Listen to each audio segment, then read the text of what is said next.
الحمد لله الحمد لله فضل على جميع العالمين ثم الصلاة والسلام على سيد الأنبياء والمرسلين خاتم النبيين رحمة للعالمين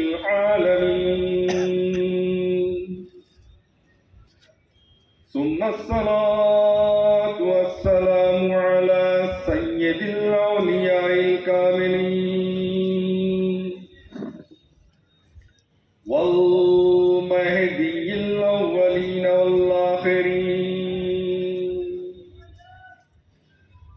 من يومنا إلى هذا يوم الدين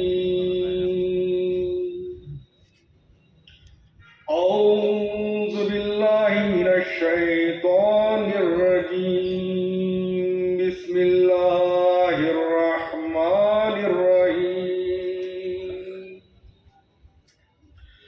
وإذا عزمت فتوكل على الله إن الله يحب المتوكلين صدق الله مولانا العظيم وصدق رسوله النبي الكريم الأمين وصدق إمامنا مهدي موعود عليه الصلاة والتسليم رب اشرح لي صدري ويسر لي امري واحلل عقدة من لساني يفقهوا قولي.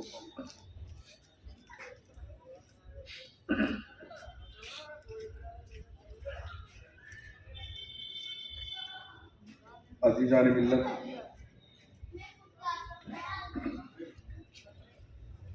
مہمانان خصوصی حضرت پیر و مرشد سید محمد سرفراز مہدی صاحب تشریف اللہ،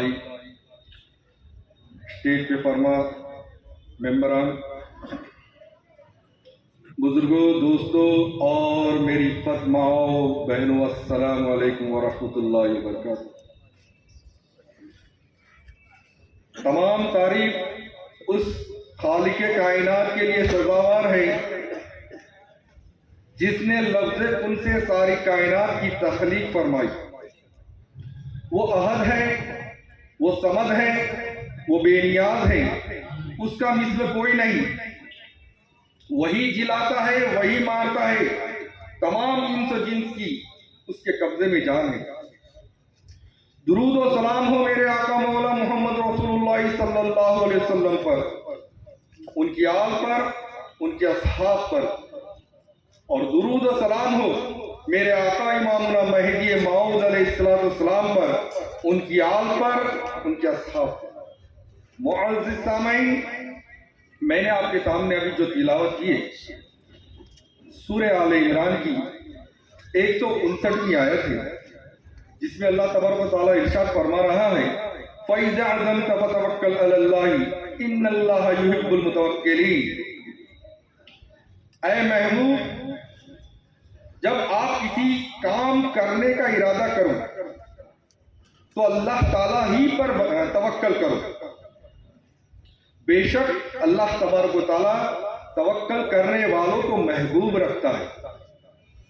اور آگے اور ایک آیت ہے، سورہ ابراہیم کی آیت ہے، 12ویں آیت ہے، جس میں اللہ تبارک و تعالیٰ فرماتا ہے وَعَلَى اللَّهِ فَلْيَتَوَكَّلِ الْمُتَوَكِّلُونَ، اور اللہ پر بھروسہ کرنا چاہیے توکل کرنے والوں کو۔ توکل کیا ہے؟ توکل کیا ہے؟ توکل کا معنی ہے بھروسہ۔ توکل کا معنی کیا ہے؟ بھروسہ۔ اللہ یعنی اس کا مطلب یہ ہوتا ہے کہ اللہ تعالیٰ پر کامل بھروسہ کر کے اپنی تمام معاملات کو اللہ کی ذات پر چھوڑ دینا، اپنے تمام معاملات کو صرف اور صرف اللہ کی ذات پر چھوڑ دینا۔ توکل اللہ کے متعلق اگر ہم اسلام کی تاریخ پر نظر ڈالیں تو محمد مصطفیٰ عربی صلی اللہ علیہ وسلم سے قبل سارے کے سارے انبیاء علیہ السلام توکل علی اللہ پر قائم تھے۔ حضرت آدم علیہ السلام کو اللہ تعالیٰ نے قدم قدم پر اپنی ذات اقدس پر توکل کرنا سکھلایا، اور اس کا ثبوت میدان عرفات ہے۔ حضرت نوح علیہ السلام اور آپ کی کشتی اس طوفان میں اللہ کے توکل پر تھی۔ حضرت ابراہیم علیہ السلام کی سیرت پاک ہو، یا بی بی ہاجرہ کی زندگی ہو، یا حضرت اسماعیل علیہ السلام کا قربانی کی جگہ پر جانا ہو، سب توکل علی اللہ پر قائم تھے۔ حضرت یونس علیہ السلام کا مچھلی کے پیٹ میں رہنا، اپنی تکلیف پر صبر کرنا، سب توکل علی اللہ تھی۔ جب داؤد علیہ السلام کی توبہ ہو، یا حضرت سلیمان علیہ السلام کا تخت شاہی، یا حضرت ایوب علیہ السلام کا صبر ہو، سب کے سب توکل علی اللہ پر قائم تھے۔ معزز سامعین، بی بی مریم کی پاک دامنی ہو، یا حضرت عیسیٰ علیہ السلام کی فقیری ہو، یا ہمارے نبی کریم صلی اللہ علیہ وسلم کی زندگی و سیرت پاک ہو، سب توکل علی اللہ پر تھا۔ جنگ احد ہو، جنگ بدر ہو، یا جنگ غزوہ خندق ہو، سبھی انبیاء علیہ السلام نے اللہ تعالیٰ ہی کی ذات پر کامل بھروسہ کیا۔ معزز سامعین، اب ہم توکل رسول اللہ صلی اللہ علیہ وسلم کو دیکھیں کہ ہم مومنوں کے لیے حضور اکرم صلی اللہ علیہ وسلم کا عمل دلیل سب سے بڑا دلیل اکبر ہے۔ جیسا کہ حضرت بی بی خدیجہ الکبریٰ رضی اللہ تعالیٰ عنہ کے مال و سامان کی تجارت کی، بیوپار کی، حضور اکرم صلی اللہ علیہ وسلم تجارت کیا کرتے ہیں۔ لیکن آپ غور کریں کہ بعد نبوت رسالت کیا ہوا؟ بعد نبوت رسالت کے بعد کیا ہوا؟ جب سرور کائنات کو رسول اللہ بنائے گئے تو آپ نے کبھی پھر تجارت نہیں فرمائی۔ سیرت مصطفیٰ کی کتابوں میں بتایا ہے، گواہی دی ہے کہ حضور پر نور صلی اللہ علیہ وسلم نے توکل کا دامن تھام لیا، فاقہ فرمائے، مسلسل روزے رکھے، اور اللہ پر توکل کی ذات پر کامل بھروسہ فرمایا۔ معزز سامعین، یہ موضوع رکھنے کا میرا ایک مقصد ہے۔ کچھ لوگ، میرے برادران، میرے بزرگ، میرے معمر بزرگ جو کہتے ہیں کہ ایک عمر ہو جاتی ہے تو صرف نماز ذکر میں پابند رہتے ہیں، اچھی بات ہے، لیکن ترک دنیا کرنے سے ڈرتے ہیں۔ میں ترک دنیا کر لوں گا تو میں اس دنیا سے چلا جاؤں گا، یا میرا کچھ بھی ہو جائے گا، ڈرتے ہیں۔ اور ایک بات رکھتے ہیں، اور ایک یہ بات رکھتے ہیں، کہتے ہیں کہ میں اگر ترک دنیا کر لوں گا تو میرے گھر والوں کا کیا ہوگا، میرے گھر والوں کا کیا ہوگا، یہ فکر کرتے ہیں۔ تو میں نے آپ کے سامنے جو باتیں رکھی، انبیاء کرام کی جو باتیں رکھی، وہ سب کے سب توکل علی اللہ تھے۔ تو اس لیے آپ کو یہ سوچنا نہیں چاہیے کہ میں ترک دنیا کر لوں گا تو میرا کیا ہوگا، اللہ پر توکل کرنا چاہیے۔ میں جو کچھ بھی کروں گا اللہ کے توکل پر کروں گا۔ مشکات المصابیح کے صفحہ نمبر 453 میں حدیث شریف وارد ہے کہ حضرت جابر رضی اللہ تعالیٰ عنہ روایت فرماتے ہیں کہ ہم حضرت مقبول صلی اللہ علیہ وسلم کے ساتھ نجد کی طرف جہاد کے لیے گئے، اور جس وقت حضرت رسول اللہ صلی اللہ علیہ وسلم نے نجد سے واپس ہوئے تو دوپہر کے وقت وہ ایک خاردار یعنی گھنے جنگل میں وارد ہوئے، یعنی وہاں اندر گئے، اور لوگ علیحدہ ان کے جو ساتھی تھے علیحدہ درختوں کے زیر سائے چلے گئے، اور حضرت مقبول صلی اللہ علیہ وسلم بھی ایک خاردار درخت کے نیچے لیٹ گئے، وہاں پر بیٹھ گئے، اور حضور اکرم صلی اللہ علیہ وسلم نے اپنے پاس جو تلوار تھی وہ تلوار جھاڑ کی ٹہنی پر لگا دی اور لیٹ گئے۔ اتنے میں تھوڑی دیر کے بعد ایک نجد آیا، ایک بدوی آیا، ایک بدوی حضور کے پاس آیا، اس نے حضور اکرم صلی اللہ علیہ وسلم کی تلوار کھینچی اور کہنے لگا، بتاؤ مجھ سے آپ کو کون بچائے گا؟ وہ ندوی کہنے لگا کہ مجھ سے آپ کو کون بچائے گا؟ تو حضور اکرم صلی اللہ علیہ وسلم ارشاد فرماتے ہیں، کہ اللہ کی ذات مقدس پر توکل فرمایا اور کہا، لفظ صرف اتنا ہی کہا اس ندوی کو، اللہ، صرف لفظ کیا کہا؟ اللہ۔ 3 مرتبہ حضور اکرم صلی اللہ علیہ وسلم نے اللہ کہا، فرمایا تو اس بدوی کے ہاتھ سے تلوار گر پڑی۔ پھر حضور اکرم صلی اللہ علیہ وسلم نے تلوار لے لی۔ پھر آپ نے فرمایا، مجھ سے تجھے کون بچائے گا؟ مجھ سے تجھے کون بچائے گا؟ تو وہ کہنے لگا کہ آپ صلی اللہ علیہ وسلم بہترین پکڑ فرمانے والے ہیں۔ پھر حضور اکرم صلی اللہ علیہ وسلم نے فرمایا، کیا تو گواہی دیتا ہے کہ اللہ کے سوائے کوئی نہیں ہے معبود اور میں اللہ کا رسول ہوں؟ وہ ندوی کہنے لگا، آقا معافی چاہتا ہوں، میں یہ تو نہیں کہہ سکتا کہ گواہی نہیں دے سکتا، بلکہ آپ کے ساتھ جو جنگ کرنے والے ہیں ان کا ساتھ نہ دوں گا اور نہ اس قوم کا ساتھ دوں گا جو آپ صلی اللہ علیہ وسلم سے جنگ کرے گی۔ پھر وہ چلا گیا۔ تو یہاں اس واقعے میں حضور سرور کونین صلی اللہ علیہ وسلم پر تلوار کھینچی گئی، آپ نے اللہ ہی کا نام لیا، اللہ ہی پر توکل کیا تو اللہ نے ہر چیز آسان کر دی۔ اللہ نے ہر چیز آسان کر دی۔ حدیث شریف میں آیا ہے کہ پیارے نبی کریم صلی اللہ علیہ وسلم روزانہ عصر کی نماز پڑھتے اور ذکر اللہ میں بیٹھ جاتے۔ ایک دن کیا ہوا کہ حضور اکرم صلی اللہ علیہ وسلم نے عصر کی نماز پڑھی اور معمول کے خلاف، یعنی روزانہ عصر پڑھتے تھے، اس وقت اس دن ذکر میں نہیں بیٹھے، یعنی معمول کے خلاف آپ صلی اللہ علیہ وسلم گھر چلے گئے اور کچھ دیر بعد فوراً واپس تشریف لے آئے۔ صحابہ تعجب کرنے لگے، یا رسول اللہ کہاں چلے گئے؟ چہرے پر ابھی سوال تھا، سوال بھی نہیں کیا کہ حضور اکرم صلی اللہ علیہ وسلم نے فرمایا کہ کچھ سونا گھر پر رہ گیا تھا، کچھ سونا گھر پر رہ گیا تھا، وہ کہنے گیا تھا کہ اس کو سب میں بانٹ دو، وہ کہنے گیا تھا کہ سب میں بانٹ دو۔ معلوم یہ ہوا کہ چاہے جان ہو یا رزق ہو، چاہے دنیا کا مال و زر ہو، تعلیم رسول اللہ صلی اللہ علیہ وسلم بتا رہی ہے کہ ہر چیز چھوڑو اور اللہ تعالیٰ کی ذات پر توکل کرو۔ اسی بنا پر ہی تو آپ صلی اللہ علیہ وسلم کے تابع دام، ہم مقام، ہم سر رسول اللہ حضرت مہدی موعود علیہ السلام نے فرمایا کہ مومن ذخیرہ نمی کند، مومن ذخیرہ اندوزی نہیں کرتا بلکہ اللہ تعالیٰ کی ذات پر توکل کرتا ہے۔ یعنی امامنا مہدی موعود علیہ السلام نے وہی ارشاد فرمایا جو حضور صلی اللہ علیہ وسلم نے کیا ہے، لقد کان لکم فی رسول اللہ اسوۃ حسنہ، کہ تمہارے لیے بہترین نمونہ رسول اللہ صلی اللہ علیہ وسلم کی زندگی ہے۔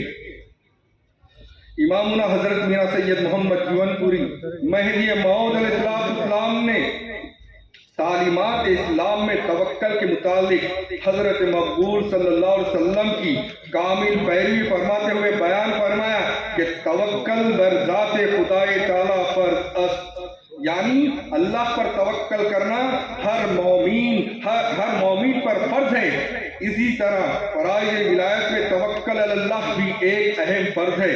ایک سچا طالب خدا جو ہوتا ہے وہ خدائے تعالیٰ کی دید کی خاطر خواہش دنیا کو چھوڑتا ہے، متاع حیات دنیا چھوڑی، گھر چھوڑا، عزلت اختیار کی تو مخلوق بھی چھوٹی، تو رہا کیا تو صرف اللہ کا سہارا رہا، تو یہ اللہ پر توکل اس کا ہوا۔ حاشیہ شریف میں نقل پیش کی گئی ہے کہ حضرت میاں سید محمد مہدی موعود علیہ السلام فرماتے ہیں کہ فرمودن اسے راکے توکل برنان عام توکل نیس، یعنی جس کا بھروسہ روٹی پر ہو وہ متوکل نہیں ہے۔ جیسا کہ حضور اکرم صلی اللہ علیہ وسلم نے رزق پر بھروسہ نہیں فرمایا بلکہ خدا پر بھروسہ کیا، ایسا ہی مہدی موعود علیہ السلام نے ہر کے منتظر فتوح باشد اور توکل نیس، کہ جو شخص فتوح کا منتظر ہو وہ متوکل نہیں ہے۔ اب میری بات آپ کے سامنے ایک رکھتا ہوں کہ آج مسلمان اور مہدوی نماز چھوڑے بیٹھے ہیں، اللہ تعالیٰ پر توکل کرنا چھوڑ دیا ہے۔ یقیناً اللہ تعالیٰ پر توکل چھوڑ دیا ہے اور ایسے غلط رسم و رواج میں پڑ چکے ہیں جس کو اللہ تبارک و تعالیٰ نے منع فرمائے، اور کام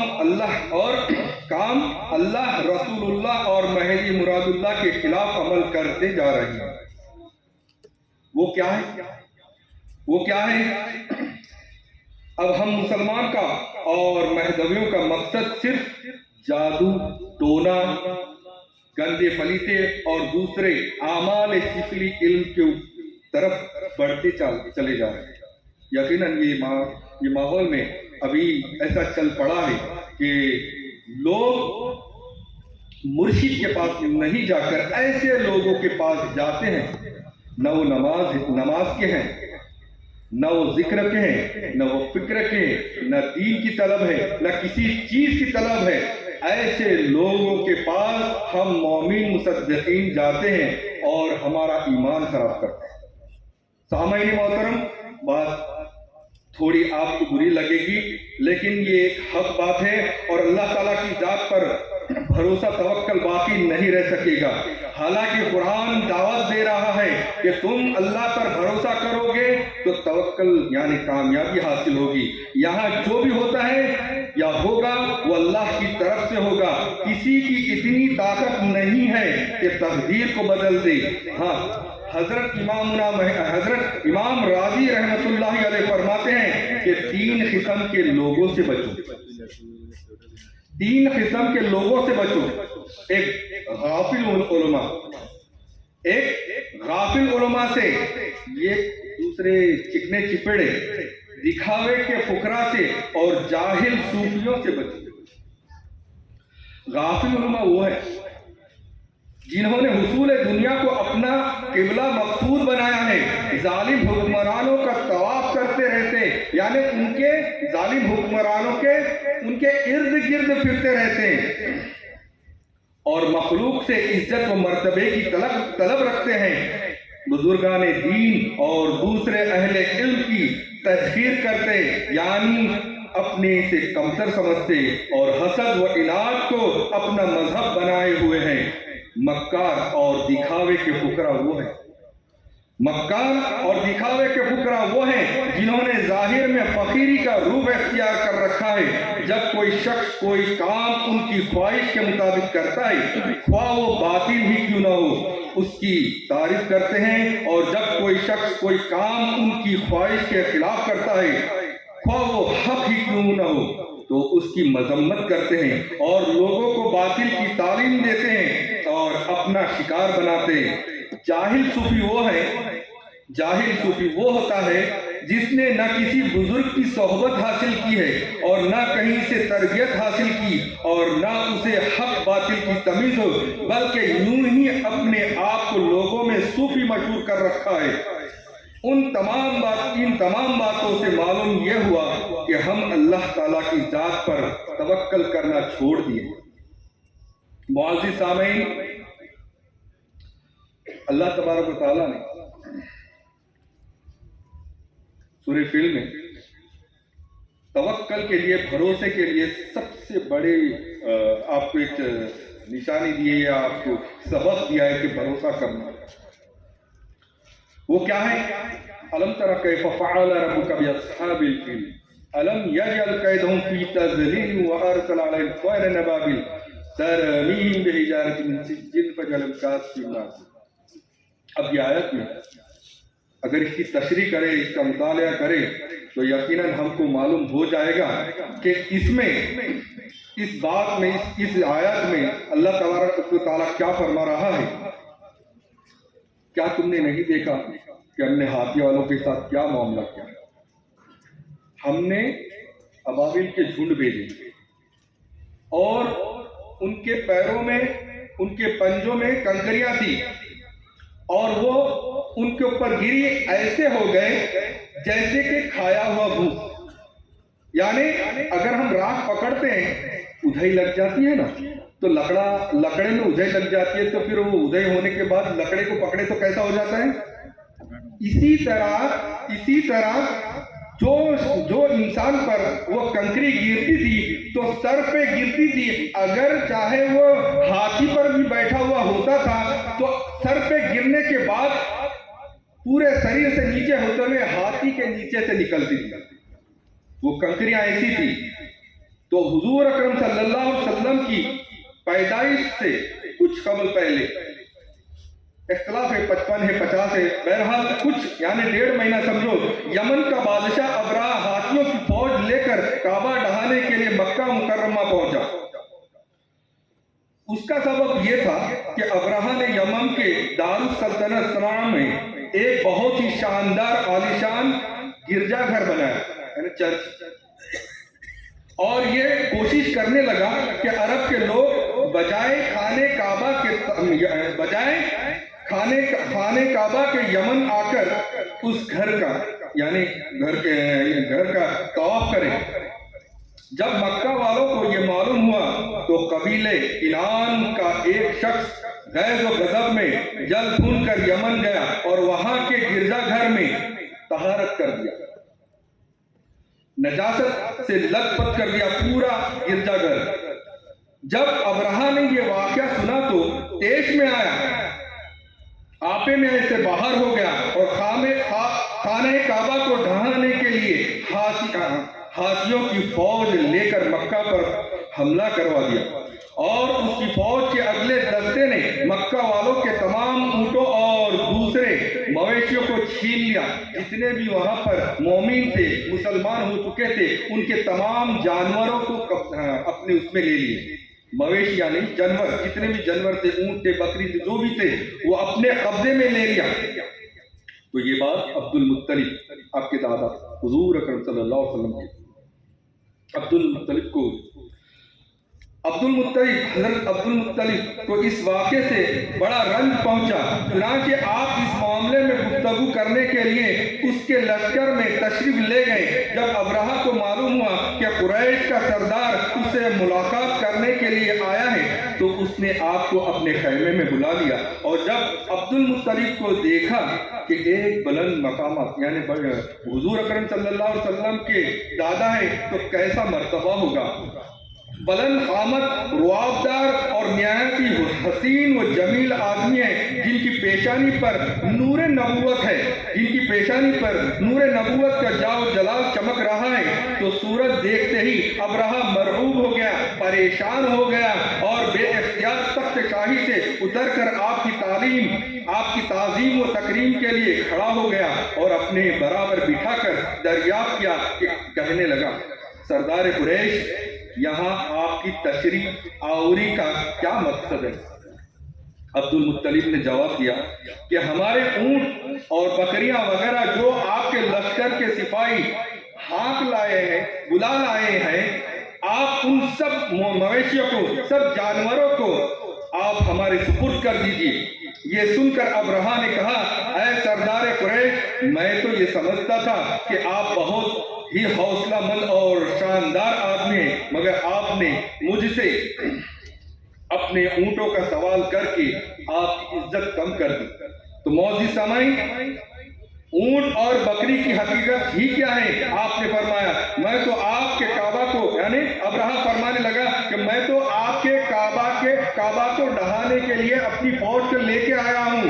تو حضرت عبد المطلب فرماتے ہیں، ہم تو ہمارے مویشیوں کو لینے آئے ہیں، ہم اپنا گھر بچانے نہیں آئے ہیں، بچانے والا اوپر والا ہے، ہم نے اللہ کے اوپر چھوڑ دیا ہے، جو کچھ کرے گا اپنے گھر کی حفاظت اللہ خود کرے گا، ہم اپنے گھر کی حفاظت کریں گے۔ تو معلوم یہ ہوا کہ ہم توکل علی اللہ پر قائم رہیں گے تو یقیناً انشاءاللہ تعالی اللہ کی ہر جگہ ہر بات میں ہماری مدد ملے گی۔ وآخر دعوانا الحمدللہ رب العالمین۔